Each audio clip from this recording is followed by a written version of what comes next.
This is Kingdom Commerce, and today's episode starts now.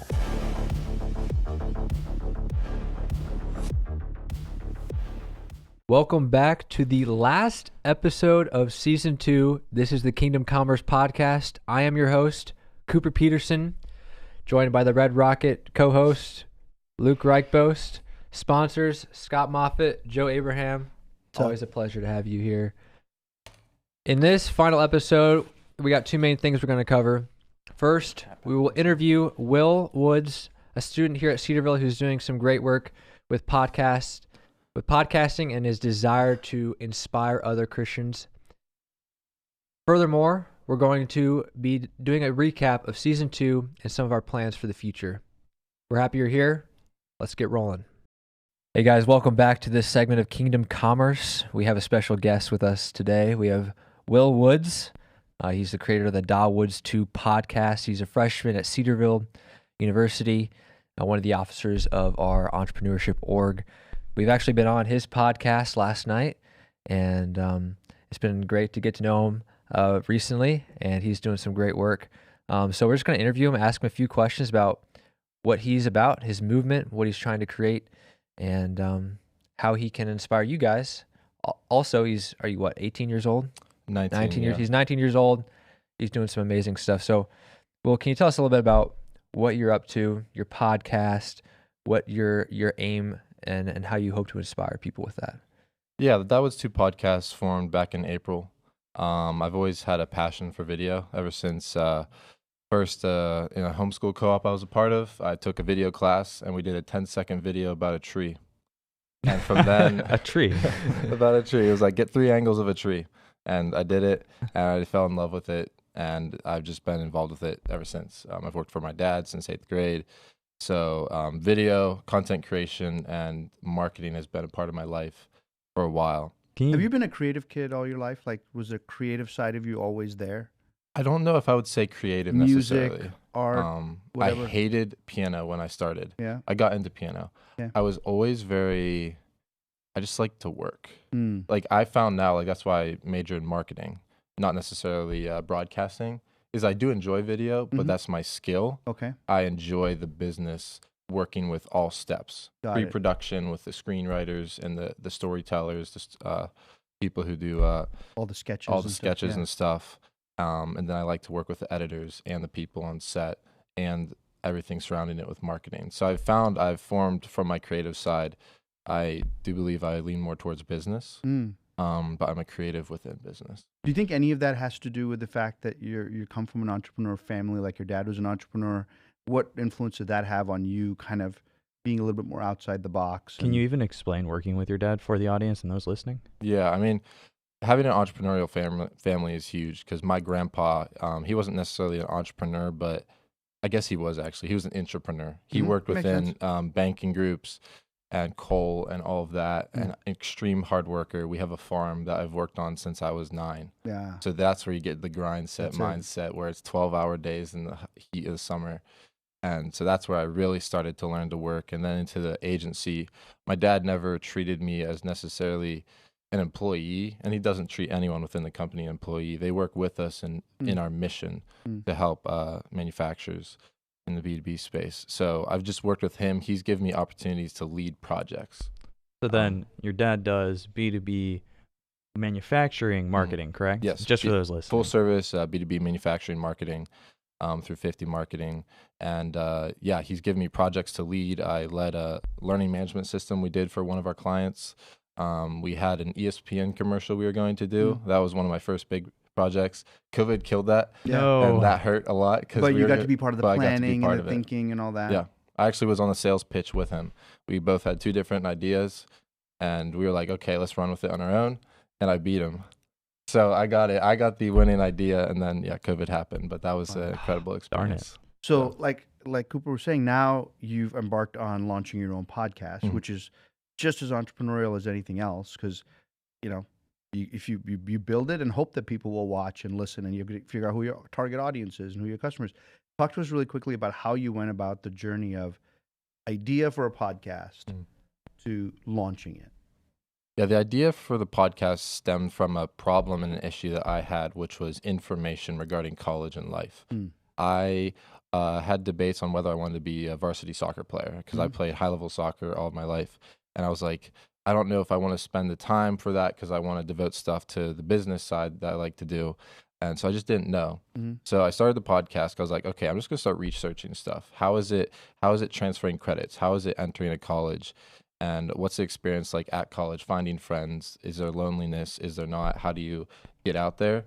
And so the whole goal is to just interview kids in different areas. I'd like to interview one kid from every major, every sports team, maybe one prof from every department. Just information, get it out there because it's not out there for students.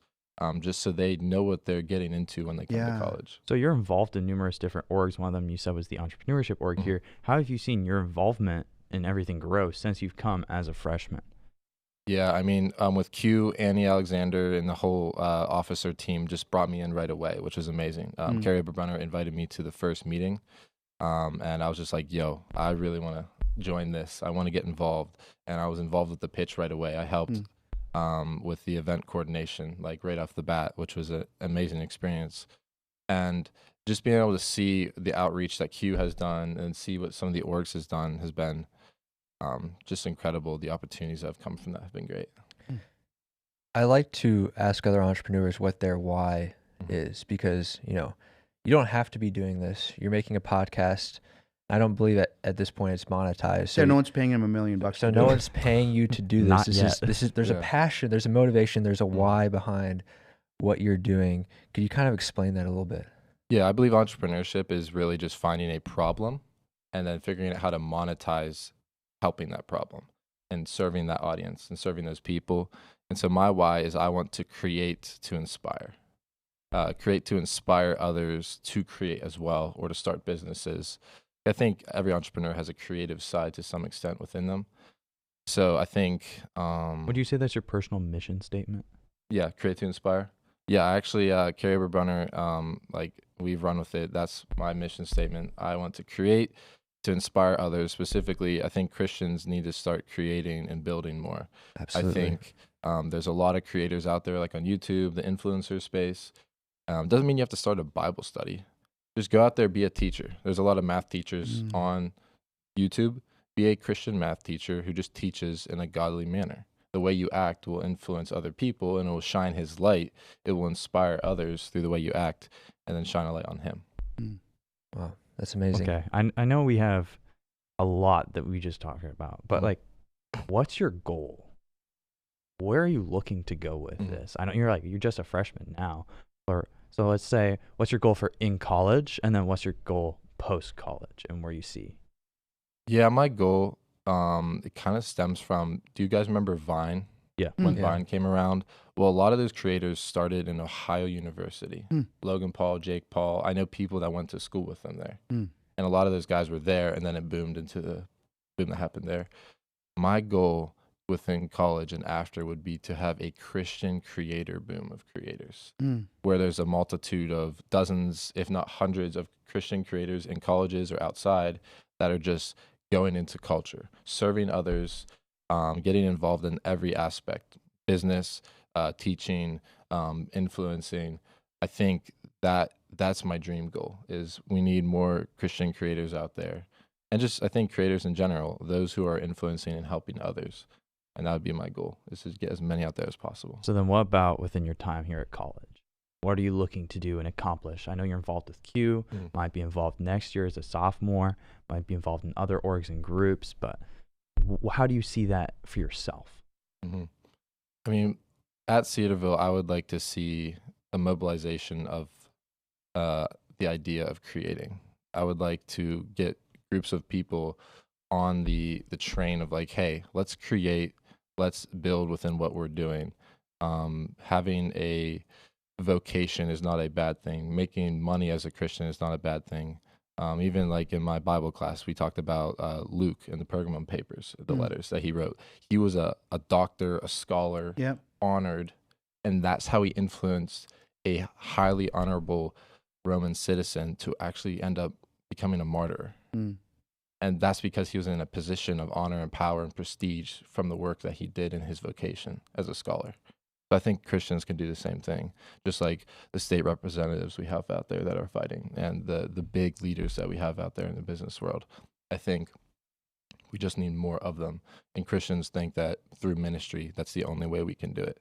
What role do you feel entrepreneurs would have in that? So, like, you're going to be leading creatives, right? And creatively wired people.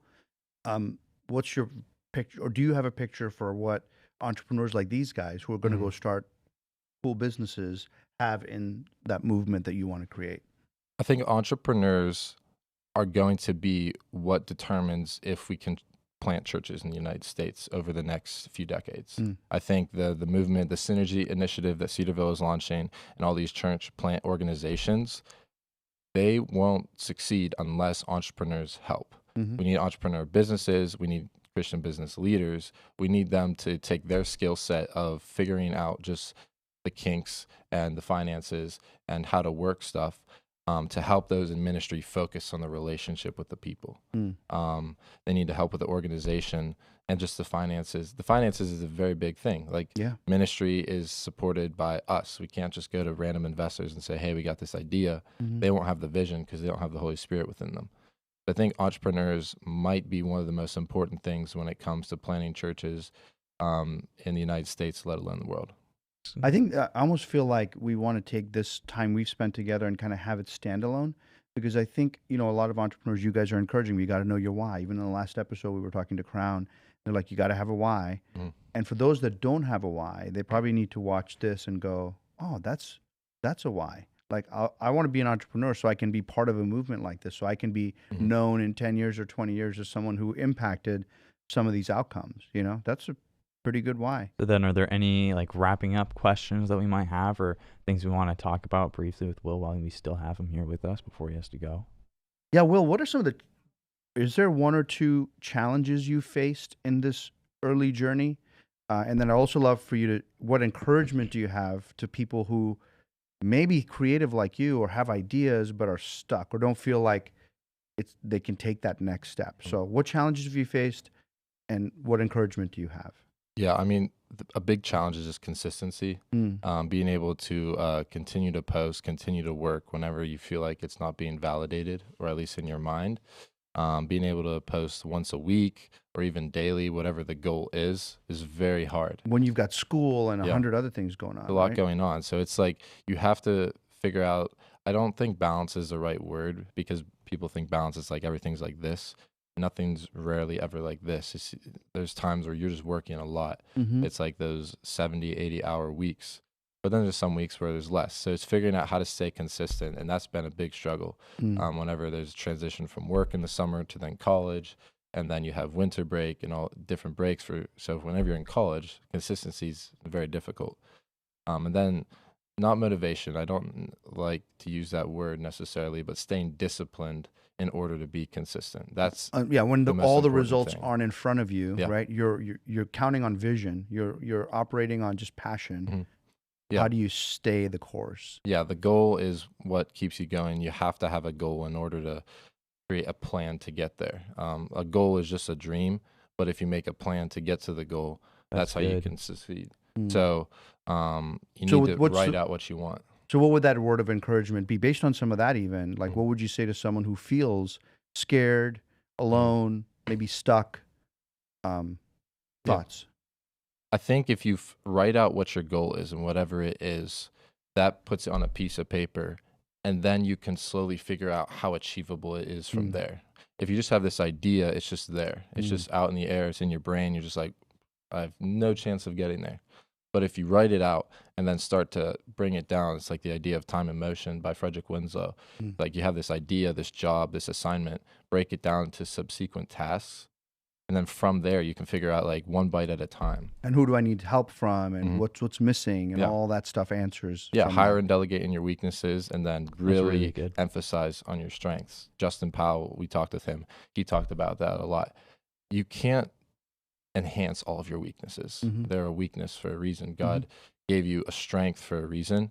Emphasize that, work on that, and then there will be people who will be in your mission that will work in your weakness. Yeah. Cooper, Closing do you have thoughts any from the two of questions? you? Yeah.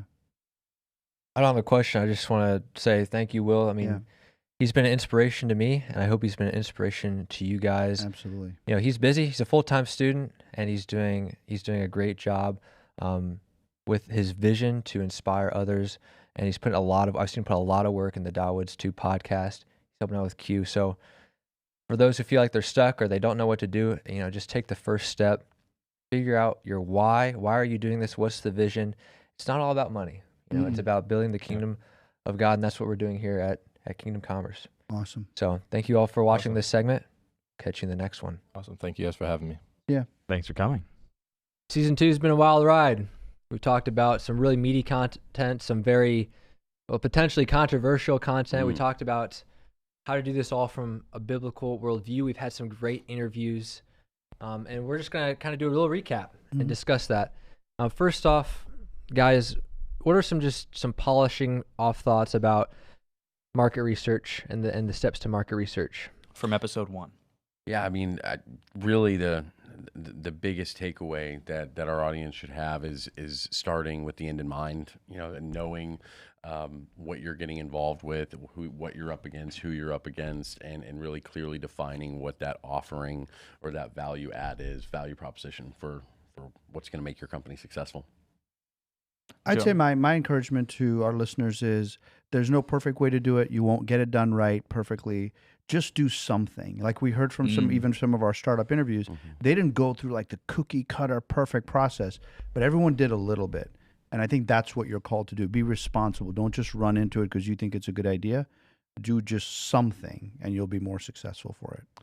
So it's also not something that ends. You know, it's important to do it in the beginning, but it's an ongoing process. Okay. It's a living, breathing process because markets change, circumstances change. You develop a new product, you need to validate and test that as well. So it's an ongoing thing as well that you get better at, like anything, the more you do. So in season 2, our second episode then was practical steps to getting your product to market. That's when we talked with the Crown people. Yeah. Any finishing thoughts? Yeah, it was just awesome to hear them talk about how they did it, how they got their product to market, and then compare it to episode 1 where there was all the kind of academic mechanical steps, and they kind of aligned well, right? They did their homework, they did their due diligence, they had their ups and downs, and it was just great to hear that it all didn't go perfect for them, right? And hopefully people listening will go back to that episode and go, yeah, they had some bumps in the road, they had some issues, but they worked through it and they're successful for it.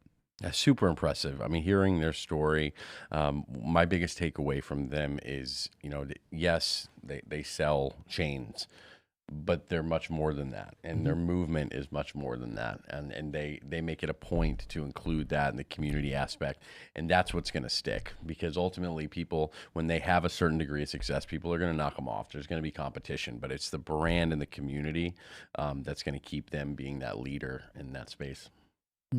Thirdly, we talked about funding. When, how, what are your thoughts? Don't forget debt. Yeah, we talked about you know, when is it debt, when is it not? I think hopefully the big takeaway for our audience is there's a time to go after funding, but there's a time to go after revenue. And you're better off going after revenue, validating your business, showing that the train is leaving the station before you chase funding, because you could chase funding prematurely and waste a lot of time and energy. Better to get the train moving and the funding will show up. And I also the different, you know, avenues of funding, right? There's so many different ways to obtain funding, everywhere from grants to small business loans to friends and family to, and when you have revenue, those options become, they expand even more, and interest rates go lower on the loan side, right. And because the risk is lower because you've proven it out. So when the right time is different for every business and every individual, as well as circumstances. You know, some risks are not right for certain people. So everyone, you know, there's a lot of options, a lot of different ways you can go, but. And we cautioned against debt in the early stage because you don't have typically enough traction, enough cash flow, or enough validation of your buyers to qualify for the good terms. So you're going to end up paying high interest rates. But later in your business, when you have a track record, when you have A-paper clients, debt is a phenomenal way to finance your future versus equity. Scaling, you know, and one of the sharks said, I might have been, it was Robert Herjavec. I remember he said that money does not create a sound business plan. Money is the accelerant to an already sound business plan. And what is a sound business plan is one that's been validated, to your point. So then, continuing on from there, the following episode we did was when to dismount and how to know if your entrepreneurial journey is at an impasse. That was a tough one for some people to hear. Yeah. Because some people needed to hear it. I mean, I've met a lot of entrepreneurs who are like 5 years in and they're grinding it out and there's no success and all the indicator lights say dismount, but they choose not to. And hopefully people listening will share it with them because you know who those people are. And then for the rest, there's an encouragement that says, look, all the indicator lights don't have to be green. There could be challenges, and that's when you persevere. Right. But when the indicator lights are all kind of heading wrong, get out. There's something better ahead. Or you could be hurting a lot of people, your credit rating, family, friends, who knows who, just in your pride and blindness. Putting good money after bad. We talked about partnerships, potential conflicts, how to deal with the conflicts, as well as partnering with Christians. You know, just the caveat that just because you carry a Christian business card doesn't mean you're a Christian. Mm-hmm. That you're not following Christ and submitted to him. The picture in your mind I want to leave everyone with is Jesus walking into the temple and toppling those tables, right? Those people were all in the temple. Everyone else thought they were good Jews till Jesus showed up and said, no, you're whitewashed tombs, right? So how do you develop that discernment to know a true Christian who's showing fruit from someone who just claims that they are, and slow the process down, do the vetting, and then you could be in a phenomenal partnership. And being a true Christian doesn't mean that they're the right business partner. True. We talked about competence, right? Yes. You could have a non-believer partner. Now, you want to vet to make sure that they're not completely diametrically opposed to you, that they hate God and like, don't ever talk to me about God, and like they're complete atheist. Horrible fit, right? But if they're kind of like open, if they're kind of like, hey, Joe, I really appreciate that you're a Christian. I'm not one. I'm kind of checking things out, like, you know, like, but I like that you are because you'll bring those values into our business. That's a good indication that you could be salt and light to them. They're not going to get in the way of your beliefs. And someday, through you being Jesus to them, maybe the door will open. Maybe you're just going to be planting some seeds for someone else 10 years from now to harvest in their life. That's And a really have good the thought. tough conversations early. Document everything. Document everything. Have the tough conversations. They're uncomfortable. You know, you don't want to go into something bright-eyed and bushy-tailed. It's not comfortable or natural to talk about doomsday. But if doomsday comes, you want to be prepared for doomsday, right? Yeah. So, And when it comes to finance decision, who is the ultimate decision maker? When it comes to people decisions, who's the decision maker? When it comes to operational decisions, who's the decision maker? Get that in writing and hold each other accountable to it, whether you're Christian or non-Christian partners. so good. So the following episode after that we had was practical steps for sharing Christ through business. I know we sort of also touched on different parts of that, as in like a Christian business and a Christian in business. Yeah. But what were your thoughts, what were your main highlights on these topics? And you just recap that for us, please. I think the big takeaway I got from listening to the two of you was that it's not one size fits all, right? You have to know your gifts. You have to know again, we said, some people have a very evangelical gift and others don't. So just because he has an evangelical gift doesn't mean I have to do what he's doing in his business, right? He may be doing all kinds of cool stuff in his business, but it may not work in mine. So I have to discern what am I called to do? And then the other big takeaway was the idea that there's green apples and red apples, and God's going to put some green apples in your life, and your job may just be to plant the seed very subtly, very kindly. Someone else is going to, get them when they're red. But when the red apple comes your way, be bold, be meek, right? And if you've done your job well and you're excellent at what you do, then you have the authority and influence to share your story, share your testimony then. But if your business is struggling, you're not successful, you're kind of half disheveled, and you call yourself an entrepreneur, no one's really going to be listening to you. So Right. you have to be excellent first That's to earn good. the right to influence others. And the word that just rang, I felt like Holy Spirit gave me as you were talking about that, is identity. I think, knowing our identity. Our identity is not a business owner. Our identity is a child of God. And so if we remember that and we act in that nature, I think people are just going to see it. Sometimes you don't have to say as much. If there's an opportunity and the opportunity presents itself, then you take it, right? And if you feel that God's calling you to do that, but it's how we act more than what we say, right? As entrepreneurs. So with that said, that was mainly a recap of season 2. Cooper, We do you had have one any more. highlights? Oh, Our one rock more. stars. Our rock stars. Can't right? forget that. Our Cedarville students who are making a difference right here in the cornfields by starting their own businesses. You're right. And I think that might be the best episode. It was my favorite episode. I'm sure it will be for all our viewers and listeners as well. It's who doesn't love hearing great stories of people who, despite the odds or despite the circumstances, are like, I'm doing this. Young adults that love the Lord, that are pursuing for His purpose and His glory, their passions that were given to them by Him. And hearing those stories is really inspirational, inspired me, and I'm sure it's going to inspire our viewers and listeners. It's an encouragement. Mm-hmm. So we have a lot going for us. Season 3 is coming up. You guys want to tease a little bit? We have no idea what we're going to do in season 3, but I'm hoping. I mean, I know you've got a couple ideas, and it'd be great to throw them out there. But it would be great if, while people are going through season 2, throw your ideas, get us an idea. Like what are you comments. liking? What aren't you liking? And look, Do you want more Yeah. stories? Do you want more meat? Do you want us to talk about strip clubs, or do you want us to talk about like the more controversial stuff?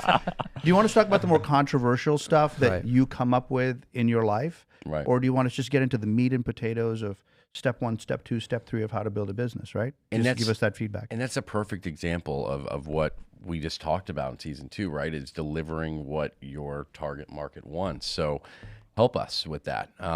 Provide us with some topics or some content that you would like us to discuss or learn more about. And we may use it. We may even ask you to potentially call in or be a part of the discussion. So, But meanwhile, what are some topics you guys already have cooking up for season 3? Well, right now, one of them that we're playing around with is branding. That's a big one. brand strategy, brand equity, I'm excited. brand messaging. Yeah, that's going to be a lot of fun. I think another one that we'll focus on is, because we've talked about a lot of the basics and fundamentals of starting a business and founders. Once you have you proven your concept, first of all, right? Have you attained a proof of concept? And once you have attained your proof of concept, what does scaling look like? And taking your business to the next level, going from that early stage, dipping your toe in the water to, okay, I've proven it out, the growth stage, And stories are powerful. We saw that with the entrepreneurs students here at Cedarville. And so we hope to have a couple of guests on the show, and we can Special do some guests. special guests on the show, and we can discuss kind of what they talked about and their unique stories and how they are serving Christ in their business as well. Awesome. Looking forward to A it. lot to expect, a lot to look forward to, but we're here to deliver. We're not going anywhere, but maybe warmer weather. And there's also That's going to be right. some exciting announcements coming in season 3 as well. So we look forward to having you continue to join this movement with us, shining His light on the mountain of business, mountain of influence of business. We're grateful for your time and watching this. Hopefully you're getting a lot out of it, and we look forward to continuing to share what the Lord gives us, and in hopes that it's going to inspire you to move forward and be successful in all of your endeavors. And make sure to check out our social medias. That's where you get the most up-to-date information. We're doing a lot of shorts content as well that's not directly from our long-form podcast video. So extra nuggets of information that we think will provide some great value. Well, with that said, right before we end, I encourage you, if you haven't already, please like, subscribe, follow us on our social medias. If you have any thoughts, comments, please leave them down below in the video descriptions or send us a message on social media as well. And with that said, we'll see you in the next one. Have a great one. Take care, everyone. So yeah. Bye-bye.